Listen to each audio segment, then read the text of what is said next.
Lebih 500 pemain daripada lebih 40 pasukan berhimpun dalam Selangor Youth Netball Challenge 2026 SYNC 2026 di Strand Mall Kota Damansara semalam, sekaligus mencerminkan perkembangan positif sukan bola jaring akar umbi di negeri ini. Penganjur dalam kenyataan memaklumkan kejohanan yang diilhamkan tim 360 dan KD Netball Club itu menjadi platform penting untuk mencungkil serta membangunkan bakat muda melalui pendedahan kepada suasana pertandingan yang kompetitif. Menurutnya, kejohanan berkenaan bukan sahaja mengasah kemahiran pemain, malah memupuk semangat kesukanan, kerja berpasukan dan pembentukan sahsiah dalam kalangan atlet muda. Tambahnya, penganjuran SYNC 2026 membuktikan pembangunan sukan belia terus mendapat sambutan apabila semakin ramai atlet muda diberikan peluang menimba pengalaman pertandingan serta membina keyakinan diri dalam persekitaran yang tersusun. Sementara itu, pengarah pertandingan Aisyah Haris berkata, sukan belia memainkan peranan penting dalam membentuk generasi masa depan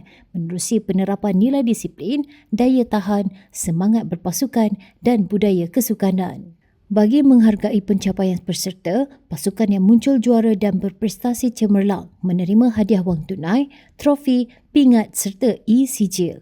Penganjur turut merakamkan penghargaan kepada rakan strategik yang menjayakan kejohanan.